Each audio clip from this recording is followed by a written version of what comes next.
Okay, so 1 second. Let's make it bigger. As I said, I4MS is a European funded initiative.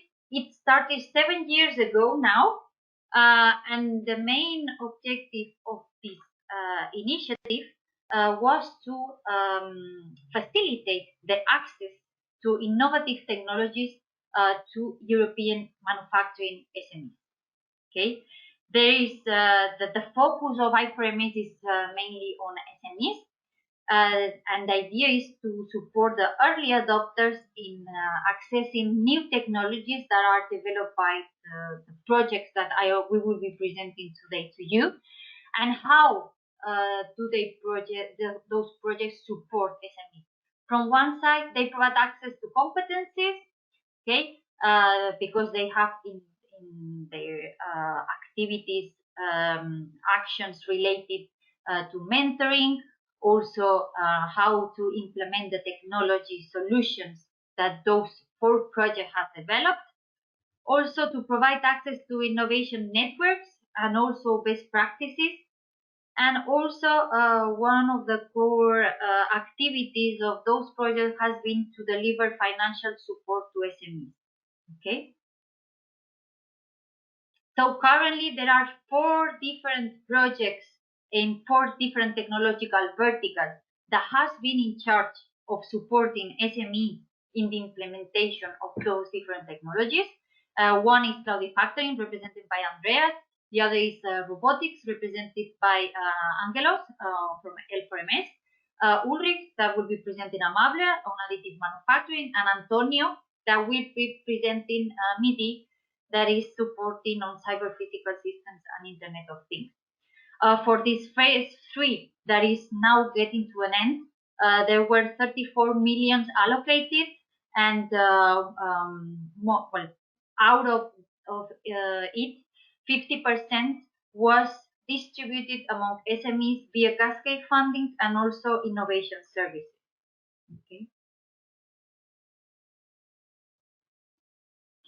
So what is I4MS offering? From one side, we have created the community, which is the central information point, where I invite you to take a look, because there's a lot of information and about funding opportunities.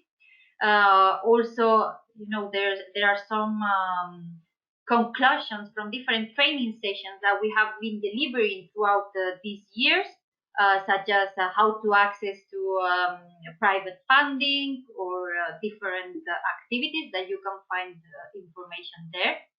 Also, I4MS is offering this access to ICT solution, and that's why we are here today, because each responsible person of the different projects will be explaining you how you can benefit from the marketplaces and platforms that they have created, and also the services around those platforms.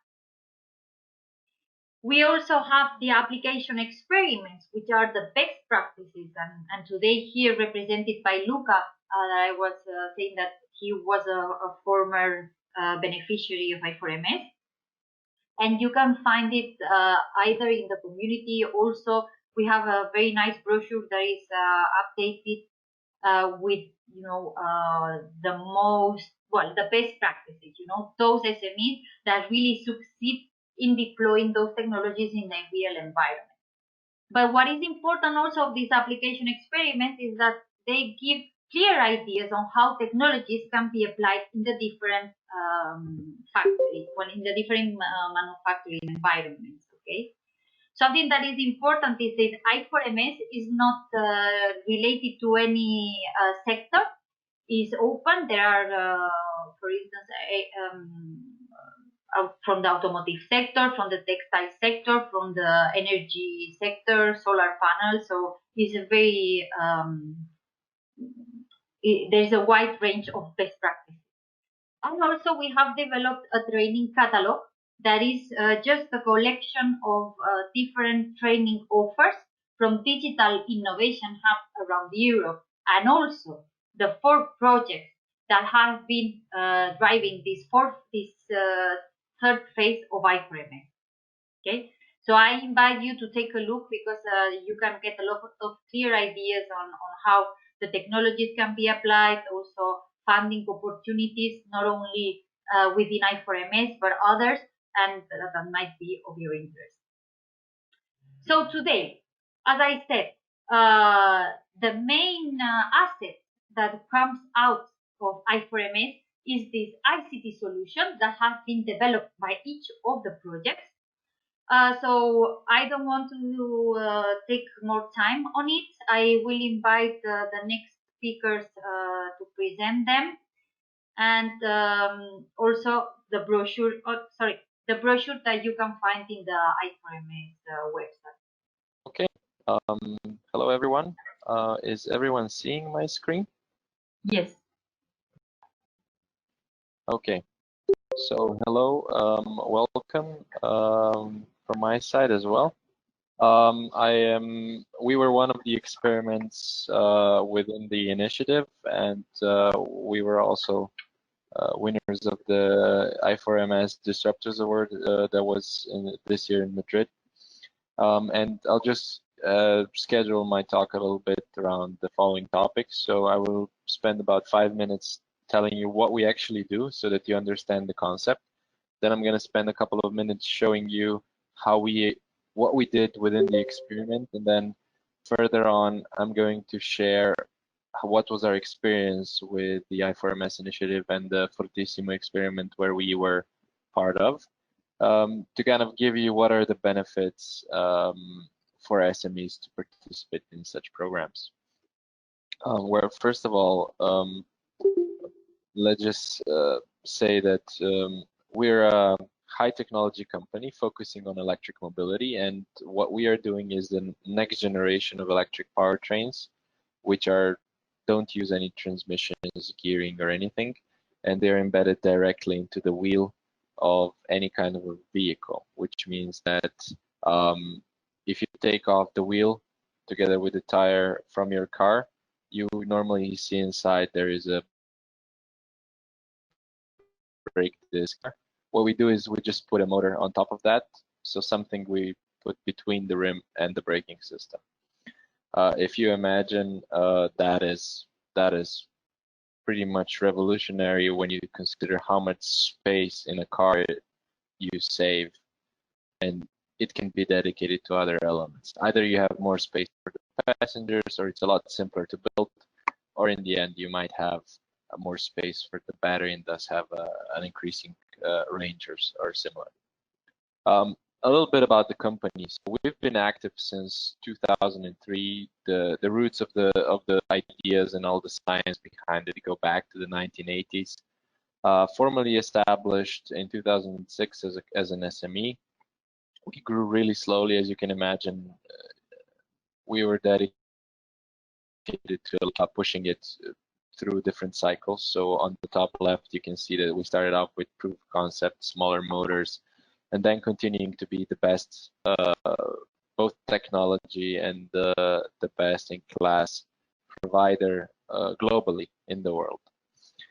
We've built more or less more than 50 different vehicle platforms with different OEMs and other partners. And right now we are gearing up to, let's say, commercialize this product for use in actual production vehicles.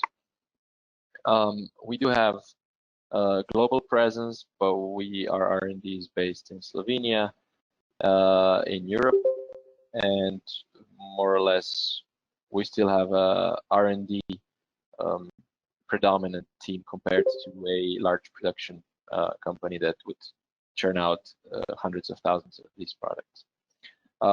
So as an SME, we are commercially active, but we are also, let's say, a fairly small team, which makes it very hard for us to do a lot of research and a lot of improvements, like basic R&D, compared to what we have to do on the market to earn money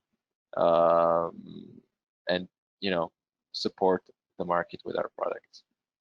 A little something about the technology. So it's very lightweight. So if you imagine if you put our technology inside the wheel of a car, you probably save between 50 and 100 kilos per each of the axles. And everyone knows in electric vehicles, the weight of the car is very important for its efficiency. The lower it is, the better is the efficiency, the longer you can drive, plus the cheaper the batteries get. So it saves a lot of cost, time, weight, money. It's very simple to manufacture, and it's also very modular and simple to assemble on a vehicle. And it enables a very simple platform, which is more or less software controlled and not so much like now where you have very complex transmissions, gearboxes, half shafts. So you save a lot in complexity. It's also less moving parts. So the only moving part is the actual bearing of the wheel that's anyway in your vehicle already. So that just means that there's not a lot of parts to service later on. And it's direct drive, so there is no gearbox, no reduction gear, nothing. So you don't have additional losses in the system. And more or less, you have instant response, which means that when you need the torque, when you need the force of, to go to the tire, you can have it instantly. And it goes also the other way around. You can actively control the safety of your car on the road within milliseconds. Compared to today's systems of ABS, which are hydraulic and mechanical based, we can do it probably 80 times faster. So in theory and in practice, you always have the optimal grip, and you can control each of the wheels separately. So we can control your car on a road, how it behaves, to stabilize it in case something arrives, or at least give you more time to react. So that's some sort of a basic on this topic. And you can see a little bit about how it's built. So the actual electric machine, so the magnets and the windings are somehow on this edge. And inside, you keep the existing braking system that's on your car anyway. So you put this on your wheel, and then on top of this, you just simply put an existing rim and tire like in a normal car. On the right, you can see there's a lot of testing involved. A lot of different products have to go through automotive validation, which means that you have to freeze them to -40 degrees, cycle them in this kind of areas. Also, it has to work the same way at +85. So you can imagine that having a part that's assembled, it has to survive all the dangerous environment and shocks because it's in the wheel, and it also has to survive the very wide area of temperature environment and this kind of things. So you can imagine there's a lot of work going into designing something like this that would work in every case, in all conditions, and breathe together with the temperature and everything. On the bottom right side, you can see part of a production line that we've established for, let's say, demonstrating mass production capabilities. To give you an idea about why this kind of aspects are beneficial, so imagine this is where the world is going to, more or less. Every major automotive manufacturer is going to a platform of their own, on the platform that they will use for many different vehicles. So right now with electric mobility, we're at a stage where it's more or less a skateboard, and you can put on top whatever you like, a passenger application, a transport application, an autonomous application, something completely different. Nobody cares anymore as long as you've got, the basic chassis settled. And in-wheel motors enable you to have the most amount of space in the smallest possible outside volume. It's lightweight, it's highly efficient, it costs less in the end, and you can actually control each of the wheels separately, which is better for safety reasons. We provide the full system, which means that we focus on developing, designing, and producing the electric motors, software and control and design of power electronics, vehicle control, so the ECU that controls more or less the whole powertrain, so that on top of it, whatever you put, it's plug and play. And we also provide some other components that let you monitor the system, or at least serve as an instrument panel. As an example, just quickly, the European Commission is aware of us, and they've been actively supporting us as well as a champion in European Union innovation. So we feel very blessed that our potential has been recognized by both the European Commission, by all the European entities, and also I4MS as well. And now a little bit about the experiment. So we took one focus, and that was to kind of develop a new methodology that's going to help us save money. It's going to help improve time to market for our products, and it's going to serve our customers because they're going to get a better product faster, and with a, let's say, a more configurable characteristic. And what we focused on, so in electric vehicles and in general in vehicles, you've got a term called NVH, so noise, vibration, and harshness. And noise and vibrations are transferred along the vehicle with different kinds of ways. So one is acoustics, which means that they create sound, and the other one, they can travel through components, and some other component can make the sound because of a certain frequency that that the motors are producing. And in the end, what you want is to minimize any kind of collaboration between parts or interference between parts, and have a very pleasant sound or no sound at all in terms of acoustics.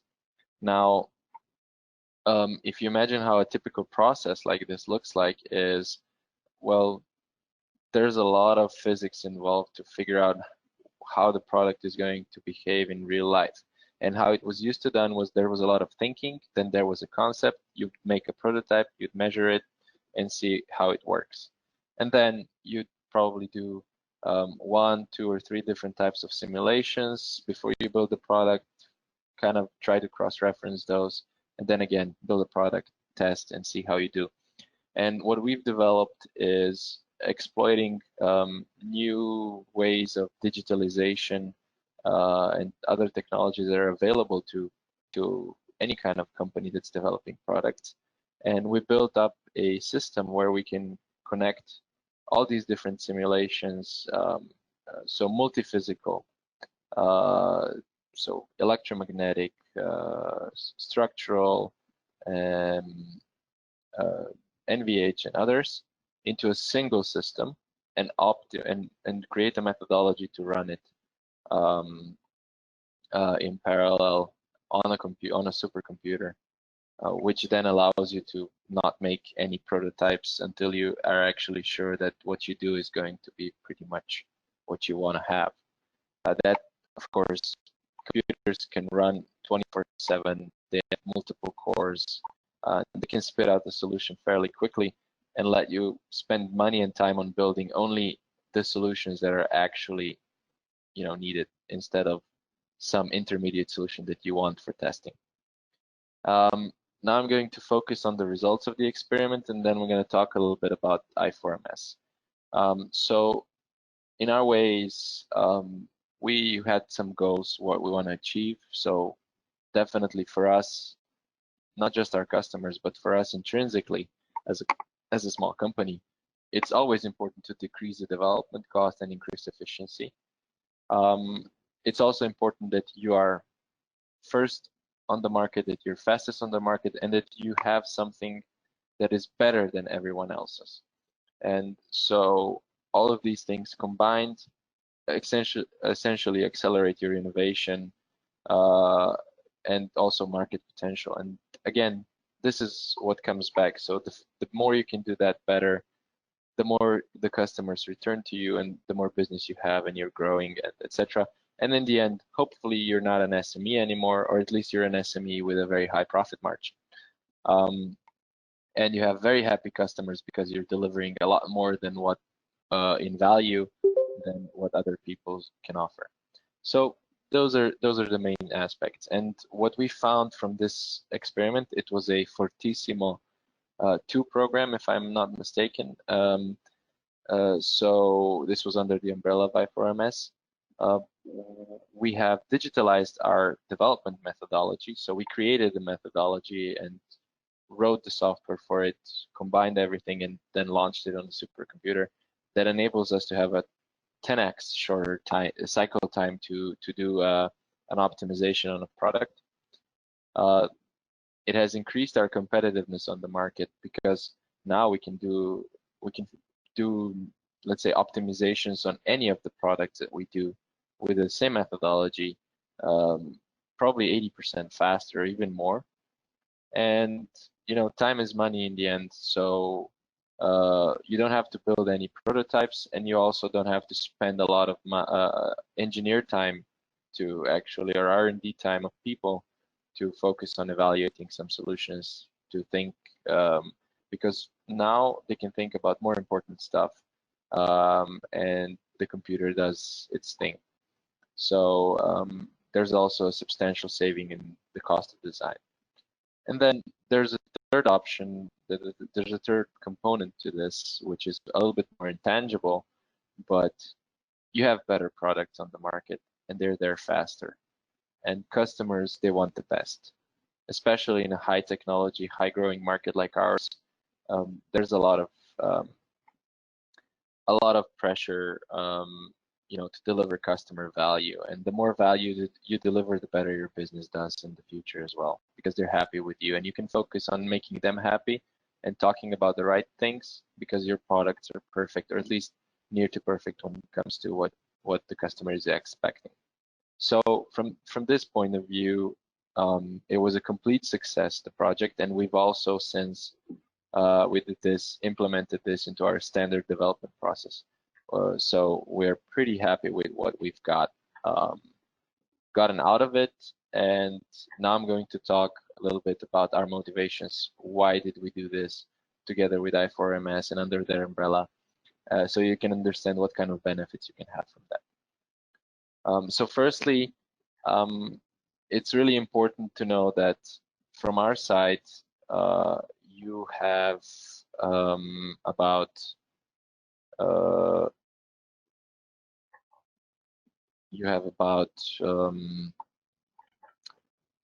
you're an SME. You have a lot of engineers that have to work on customer projects. You're always trying to earn more money on the market so you can reinvest it into development and grow, etc., etc. And without any kind of funding support for this, it's very hard to dedicate the time of your engineers to do something really meaningful that can really change your business and improve it. But there's that cost of their time that needs to be evaluated. So from our point, they guide you through the process. There are staged processes where you need to figure out and think about, is it valuable for us, and how valuable it is, and what are going to be the results. And then they also help you with funding, so you can dedicate the best people to think and do something really radically nicer and improve your business potential. So that's the biggest added benefit, plus all the community that's behind it, all the companies that are collaborating in this. They're really awesome, and I think that there is a lot of knowledge sharing and know-how sharing, and I think that this total together, it makes us as companies more competitive, but also the European market as well. So right now I would maybe like to just open up for any additional questions that are here, and then let the others speak as well. I hope you liked what I said. Yeah, so hello everybody. Thanks for the invitation to make this presentation. So my name is Andreas Ockenberg. I am out of the Cloudifactoring project, which was already introduced by Maria. Thank you for this. And what we are dealing with is at least the cloudification of production engineering for predictive digital manufacturing. So one of the main outcome out of this project will be the Agora digital marketplace. And this marketplace will be the central channel for commercializing the results of the Cloudifactoring project. So inside of the project, we have at least 3 experiment wives, at least in some 21 different experiments, which are dealing with our cloud and HPC services, which are then used for simulation, for optimization by simulation, as well as also for machine learning and artificial intelligence applications.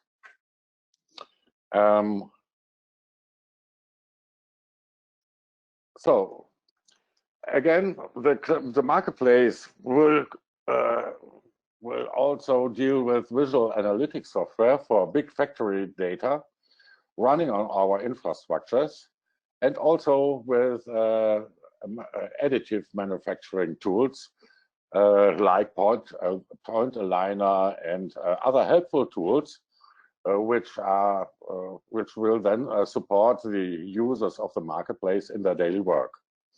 Additionally, we will also offer training and consultancy services to facilitate the adoption of the advanced technologies. So, and at least we want to become the single point of access in Europe and beyond for ICT-enabled solutions. The project's already started in October 2017, and it will end in March of next year. So we are looking into our last year now, and I will also present you a timeline when you are able to access our marketplace. What are the stakeholders of our digital marketplace? So at least the marketplace, or the solution, the cloudifactoring solution, is divided into two different parts. On the left side, you have the community part. And the community part will have as members the digital innovation hubs. So the digital innovation hubs and the interaction with the digital innovation hubs is really crucial for us. We already integrated 5 digital innovation hubs, but we are open to at least every digital innovation hub, because of the collaboration between us and the digital innovation hub should be beneficial for both of us. Then part of the community are also the manufacturing SMEs, for sure, but also consultants. And one aim or one goal we like to achieve during our project phase is just also to build up a network of experts of the digital marketplace, which will then act also as multipliers for our solutions. Other parts of our community are for sure research organizations, so as well as value-added resellers and independent software vendors. So those people are bringing their digital assets into the marketplace and will offer them just for usage. So then let's go a little bit deeper into our computing resources and how we have organized this. For sure, we have different, let's say, execution engines. This is a term we are using in the project, which are dealing with cloud computing, but also with high performance and direct, discrete high performance computing as a service. And we also have integrated such execution engines, which will then run based on the input data, which will then execute the algorithms and bring the output then to the SME. Okay, so then, what are also stakeholder of the digital marketplace are our CAX tools. Those are tools, this at least as the name said, computer-aided supporting tools for digital supported manufacturing, as well as manufacturing data, which comes in as a stream or as batch. And we are also offering different types of data analytics and also visual data analytics. The services we like to offer, for sure, we will offer cloud and HPC services on demand and as a service, together with user support, artifact management, artifact execution. An artifact in our wording is just something like a piece of software which works on the data and which brings its output. This we called it in general an artifact.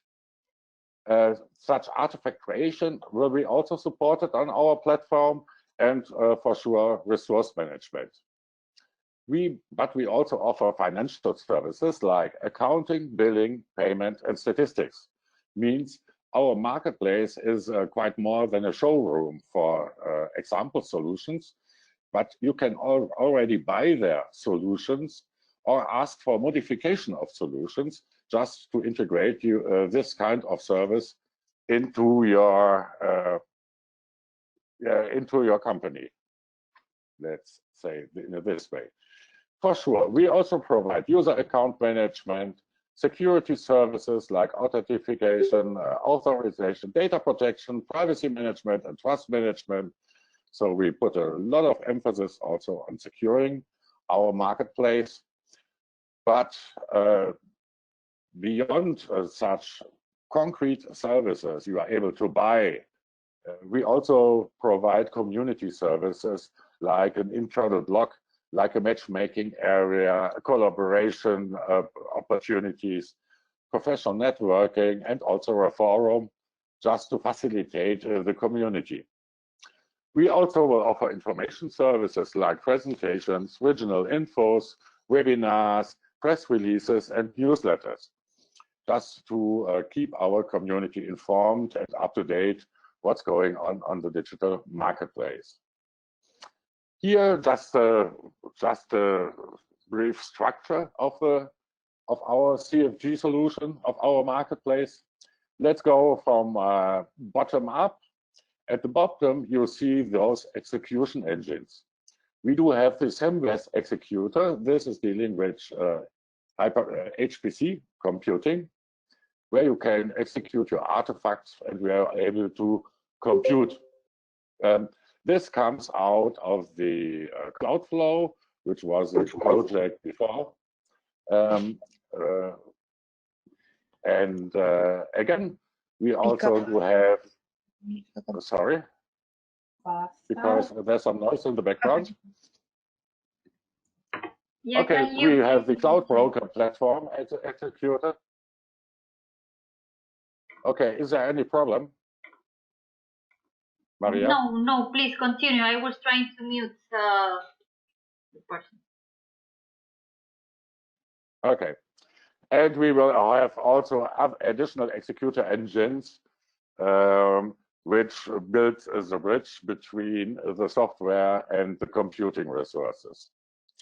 Then in the middle, we do have something like this meta platform where all this, the user are managed, the billing, the accounting will be done, and also the repository for the available artifacts, as well as the workflow and application mediator, and the data transfer, and also a data browsing system. And on the top, you will see at least the website, the digital marketplace, which is connected to the services, to the microservices beneath.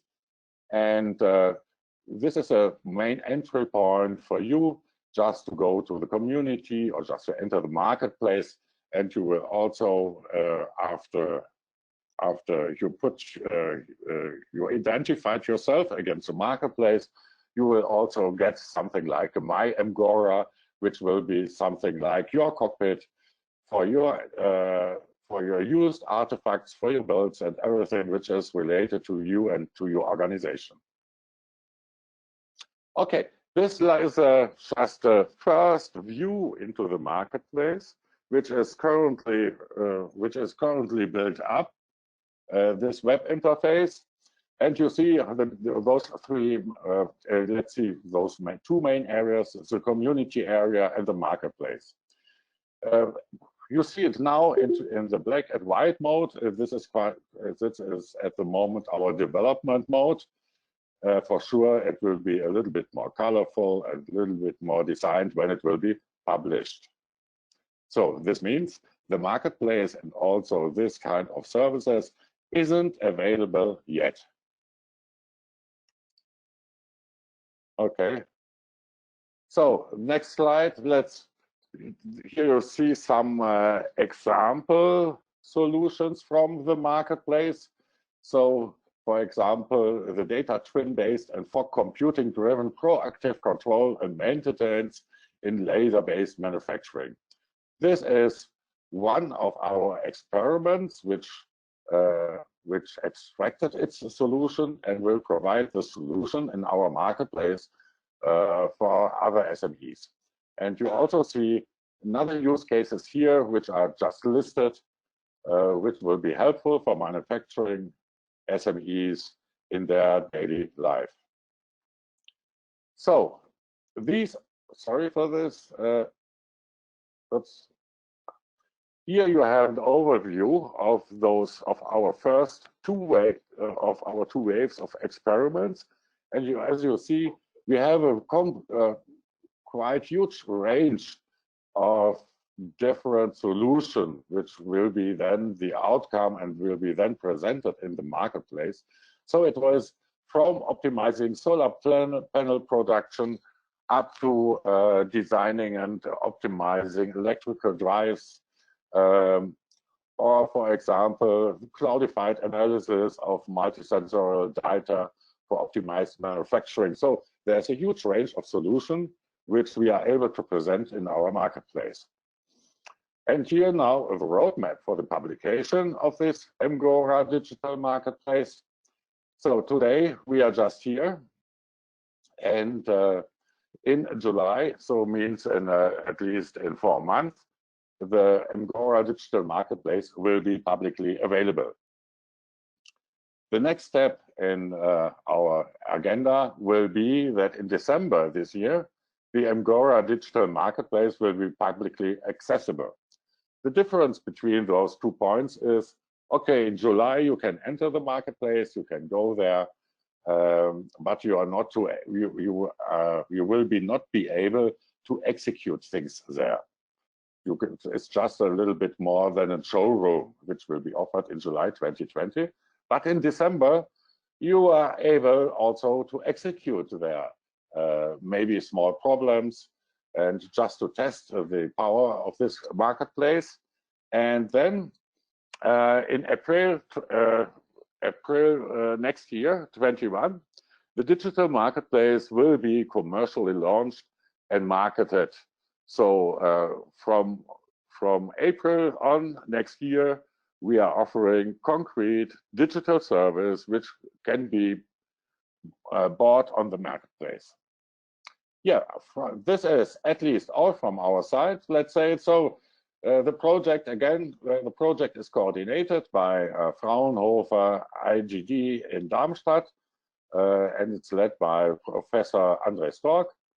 And yeah, I just want to invite you to visit our marketplace, and please enter our website and leave your email address in our newsletter system, that we are able to inform you when new things are coming up regarding our marketplace. So let's thank you for your attendance, and I'm open now for questions if there are any. And welcome to a quick overview about AMBL. I would like to introduce you to what we're doing about additive manufacturing, so what services AMBL offers, and what this marketplace is about. The basic thing first up, our really main aim is to support SMEs. So we're pretty happy to get feedback and to hear if people are interested in these services and if we really offer the right things.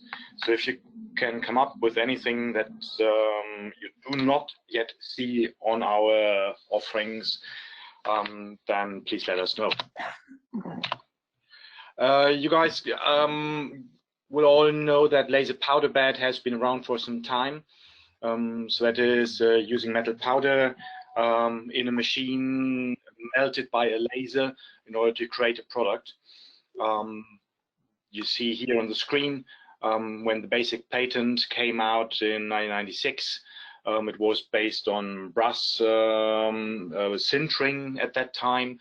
And that developed quite far through first prototypes, then went to the dental replacement sector, which is today actually covered by more or less 99%. from metal additive manufacturing, and it progresses into industry more and more. But still, there are some questions to come, especially in the area of how to develop a viable additively manufactured product. And that's what we're trying to focus at. So here, for example, you see these two replacements, but the first thing that really made a change was this combustion nozzle that GE presented some years ago. It is part of a turbine, so it was assembled, I think, from 16 separately conventionally manufactured parts. And you may imagine that that is a big step forward if you can integrate like 16 separate parts into one, which just comes out from the powder bed and needs some post-processing in order to be ready for use. What has also been done is printing of car motors, but there we do not talk about serious production, but we also really do not talk about, let's say, a study product or whatever. These motors that are being printed today are real motors. They are used. They are loaded with the serious application in driving in order to test if the construction is okay. So additive manufacturing today achieves a performance that is really comparable to conventional manufacturing tools. As I say, the motor is not the best example, but what the motor brings about is, on the one hand, this functionality, and on the other hand, the engineers that construct a new motor do not have to wait for such a long time, but they can just create this within 4 or 5 days instead of having to wait for 2 months for a casted part. So part performance is point number one, time to market is point number two, and this is one of the key things, and that's also where we try to help SMEs, the price per part. So if you start to design a part, then you might not really be aware of what it will cost in the end after having done all post-processing, validation, certification before you can really sell it. So that's something that needs to be looked at right from the beginning. I always say printing spoon does not make anyone happy because you will never meet the price tag. Now, the offerings most focus really on functional parts. So if you imagine what's on the screen here, the fork end of a motorbike, it needs to be very stiff. It needs to carry all the loads that come from steering the wheel across a parcours. And the driver needs to have a good handling of the machine. So it needs to be light but stiff. And that is something where additive manufacturing really comes in, where things can't be manufactured conventionally anymore, and you again have this functional integration. Another set of examples is on our website. So on the right side here, you see, for example, this accordion which is being printed.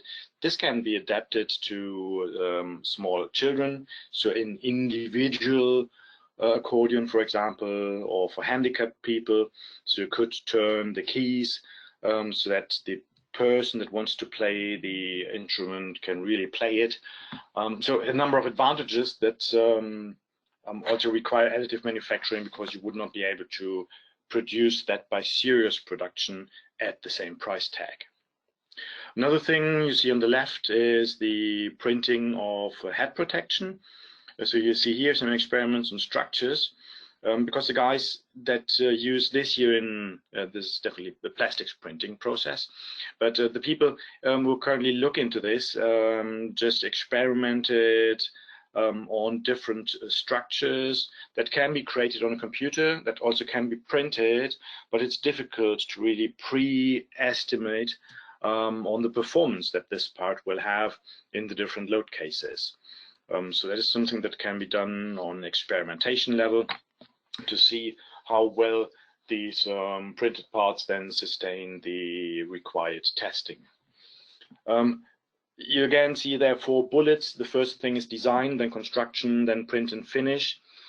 So even at design stage, for example, you have to think about how to finish your part, because if you, for example, print a metal part, then you still need to get the powder out. So you can't close a volume, for example. We have to think about construction in order to make sure that all the load cases are being provided. And then there are sometimes issues in printing, which also need to be assessed when you do the construction. So this is what we try to help people along, to come from a product idea down to a real prototype. And we do all this in our marketplace, which is packed full of services that we designed around what we think people need. So for example, visualization is one of the examples where you really can experience what the product is about, where you could try the functionality of your part before really going to print. Industrialization is another service. So if you really have your product ready and you think about how to set up the production, then we support you in getting the right decisions if you need to do it in-house or if it's better to do it externally, and so on. So look through these services. They are all listed on our website. They contain a short description. Here, for example, the design for AM. You find that under amable.eu/services.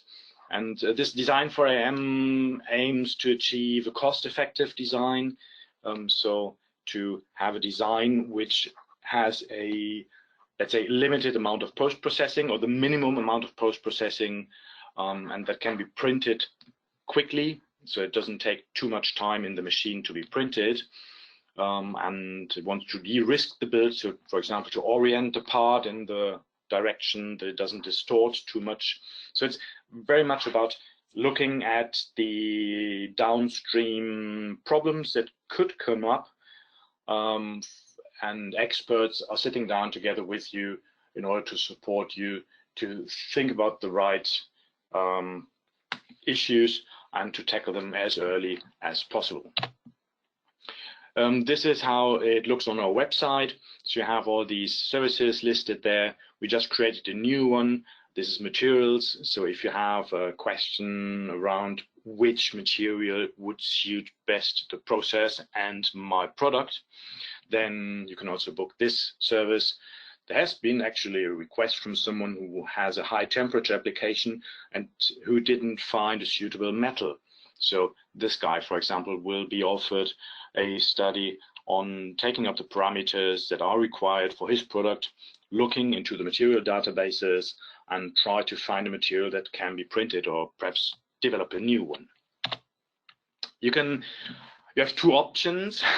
You can apply to open calls and get some support for free and get some additional funding for your work.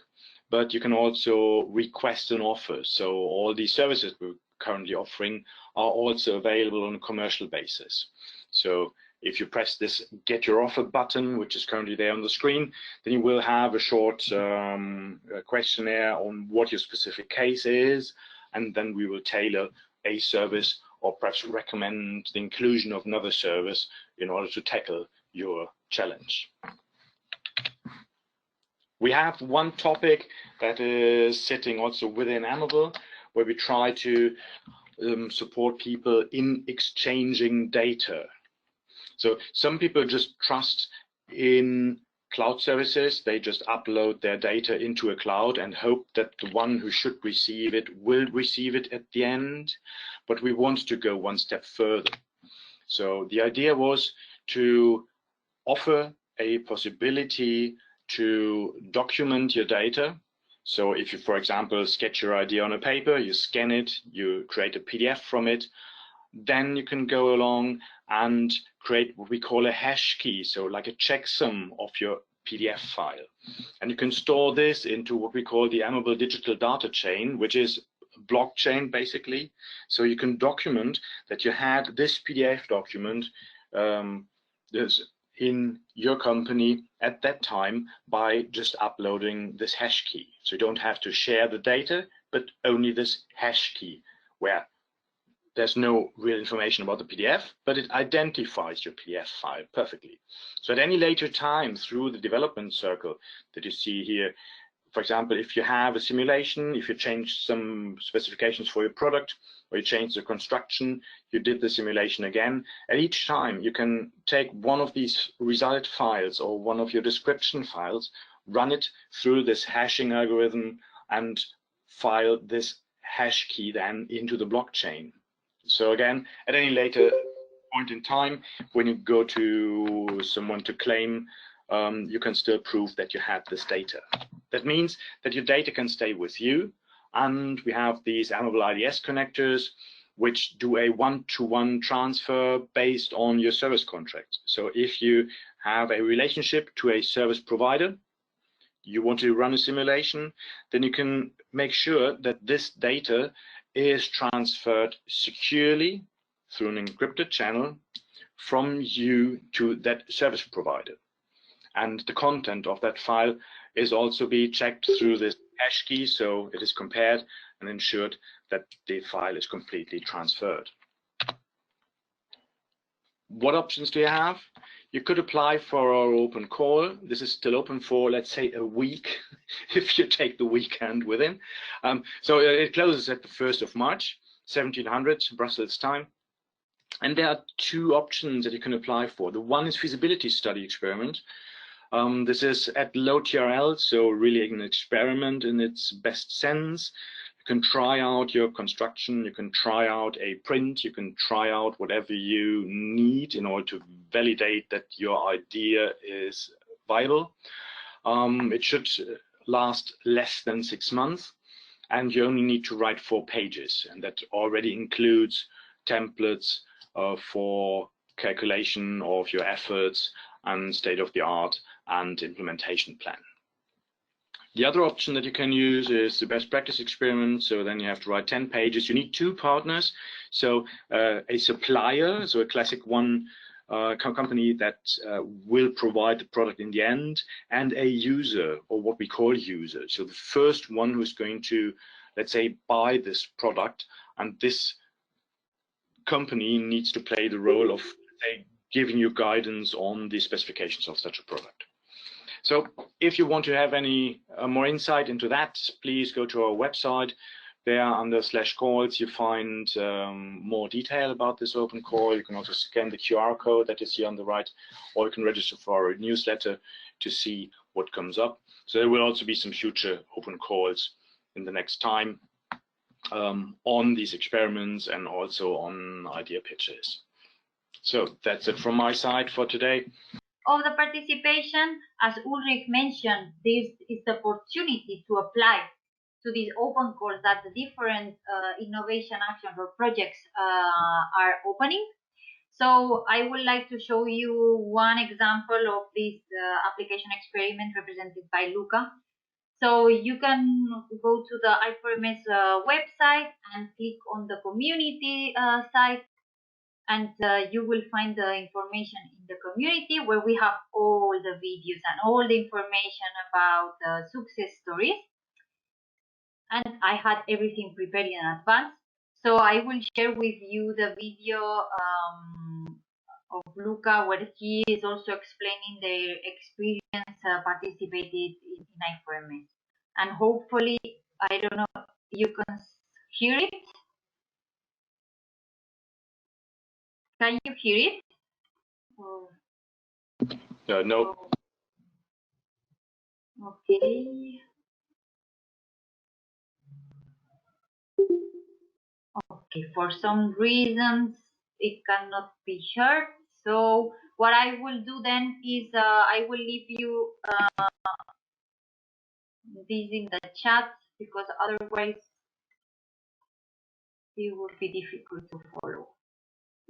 In any case, you can find here some examples of other application or experiments that I invite you to take a look at. Okay. Okay, hello everyone. I am Angelos Teklas. I come from Mobile World Capital Foundation. We are responsible for communication for L4MS, that is under the umbrella of I4MS.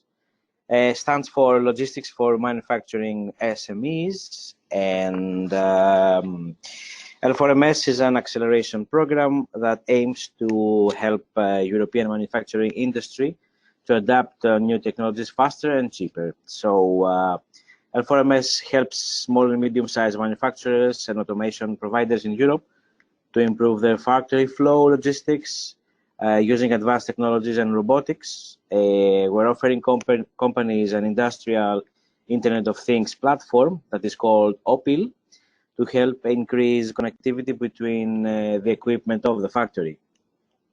Actually, this consists of a 3D factory simulator that SMEs can test and develop solutions virtually before they apply them on the final investment decision. So OPIL stands for Open Platform for Innovation in Logistics. It's an open source platform based on Fireware. In fact, Fireware is an open source program you can find on the internet. And it connects and improves communication between different factory floor equipment. So it supports the adaptation of software, hardware, and other open source frameworks. And most importantly, the open source approach reduces the dependency of a single service provider and increases customization capability based on manufacturing special business needs, which is especially valuable for smaller companies, as you know. For system integrators, OPIL allows integration of hardware and software products from different providers and obtains interoperability between different systems. For automated guided vehicle, for example, and mobile robot suppliers, OPIL enables product and components development that they are cost-effective and interoperable with other suppliers' products. So basically, the OPIL is a set of software modules providing open interfaces and connectivity with physical factory equipment and other modules for optimal material handling. It relies on a middleware called Firewire, as I said, and all its modules are developed by L4MS consortium partners from different places. So in L4MS, the selected 12 teams, you will use and are using OPIL and its modules. And these experiments can help further test and develop the IoT platform and ideally create more solutions that will be scalable, especially for the manufacturing SMEs in all across Europe. So some examples of the application of OPIL. Amlet is one of the largest manufacturers on footwear components. They wanted to develop and expand and automate a little bit their logistics. So there was a custom built application called EL2 OPIL, Event Logistics to OPIL, that could connect between OPIL and SAP. That SAP is an enterprise resource planning software. So SAP communicates production time planning, and L2 OPIL generates the task, the request, and sent to the OPIL, which ensures that the molds are delivered and prepared on time by the automated guided vehicles in the factory floor plan. Another team that was trying the OPIL was the team OJS. Is a consortium formed by 4 partners where the main objective was to improve internal material flow between 2 separate floors. They wanted to solve the elevator bottleneck with automation and decided to investigate AGV's fleet as an alternative. So they decided to set up an AGV platform to manage the human-handled operations and enable the AGV to call the elevator. So some workers were trained to use the new interface. And well, in any case, if you want to learn more about how the OPIL works and what could be the applications adjusted to a specific SME, you can always write us to this email or check the information available in l4ms.eu OPIL. And yeah, the OPIL is available at Docker site. It's constantly optimizing, and there are new patches available. And of course, you can contact with us for any questions. So a little bit on the marketplace now. The marketplace, it's called RAMP, Robotics and Automation Marketplace. It's a platform that was originally launched in L4MS project, but has been now expanded, and we receive contribution from other innovation actions like the DIH2 project and SOP4CF. So RAMP is an extended marketplace actually that is designed to link manufacturing SMEs and solution providers to help them connect and co-create optimal robotic solutions in new ways.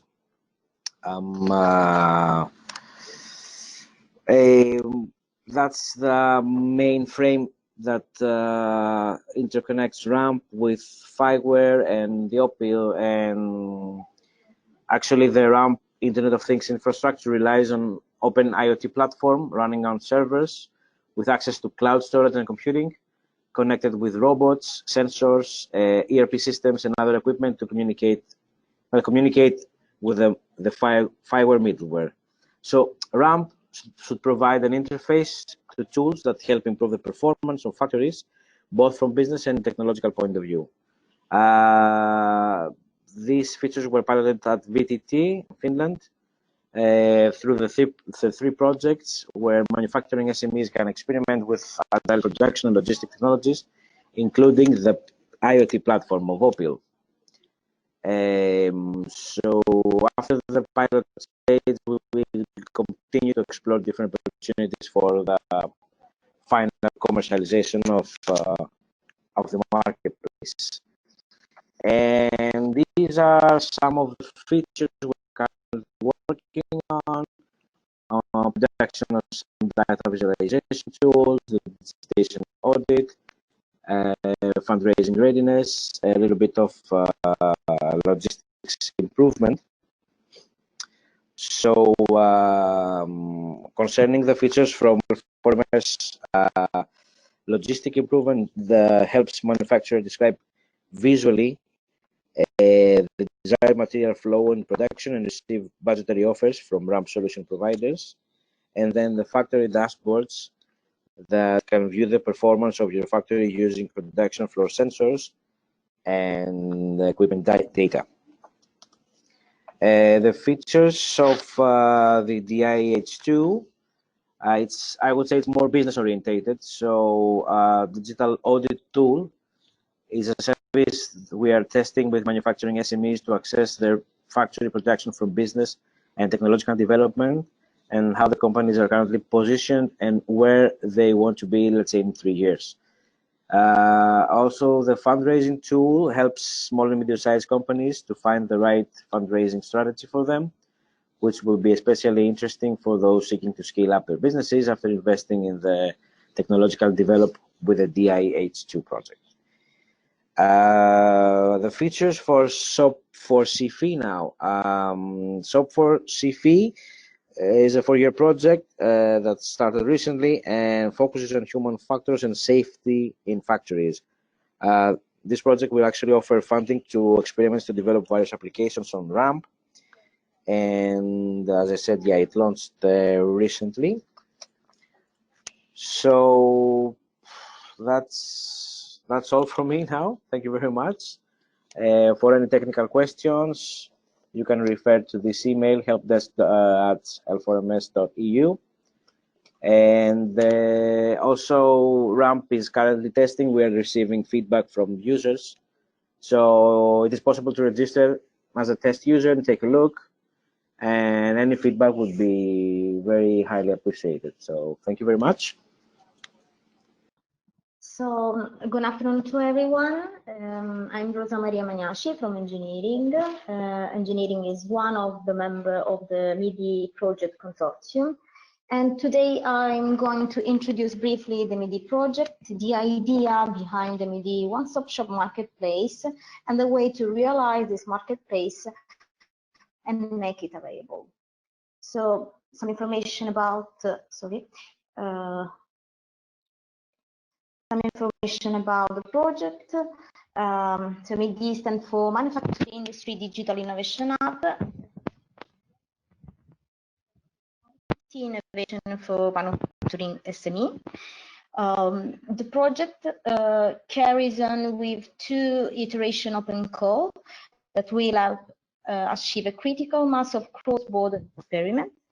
And the project will create a network of manufacturing digital innovation hubs in the area of IoT and cyber physical system. So, sorry for that. I don't know. So what is the MIDI approach to Industry 4.0? Those are the three main pillars on which the MIDI project relies: an ecosystem of competence center and digital innovation hub. So the multidisciplinary MIDI network will be able to see to offering services in order to support companies with piloting, testing, and experimenting with digital innovation. And collaboration platform, so a one-stop shop for SME where multiple services will be offered with the aim to create an environment for collaboration and the innovation ecosystem. And also an open source digital platform. So open source component, connected factory outcome, and open API, supporting all the cross-border CPS and IoT experiment in the Industry 4.0 context. So what is the idea behind the MIDI marketplace? So the MIDI marketplace, MIDI want to create an ecosystem, so a European network of multidisciplinary competence centers. The MIDI marketplace is going to give to SME access to technology, knowledge, and market services. And it wanted to enable collaboration among the organization by allowing them to find synergy. And also, it wants to value the digital innovation hub role that within the MIDI marketplace will be able to act as an honest broker, connecting innovator with technology providers and researchers. So this is an overview of the MIDI service portfolio that will include ecosystem, skills, technology, data, and business services. But now let's talk about how the marketplace will be realized. Because until now, we have talked about the idea behind the marketplace and the service portfolio that will be offered. But to support the realization of the marketplace, we have developed an IT platform, which is the DAware platform. And it is an integrated platform based on different open source pillars, and the DAware knowledge driving services next to the business API ecosystem and harmonized with a collaborative and innovation section of the platform will allow the delivery of a virtual environment where providers and consumers of digital technology are not just matching assets and needs, but they can collaborate together toward joint innovations. This is the current structure of the platform space. So we have a space dedicated to the MIDI ecosystem, a space dedicated to success story, a space dedicated to experimental facility, and a space dedicated to funding opportunities, and also a space dedicated to asset catalog, a space dedicated to a MIDI knowledge section, a space dedicated to a collaboration section and innovation section, and also really a marketplace. Let's have a look in on every space. So we have a space dedicated to a MIDI ecosystem space where we can find two catalogs, an organization catalog and a user catalog, and where it is possible to discover who is part of the network. And then we have a space dedicated to success story. So we have a catalog of industrial trial.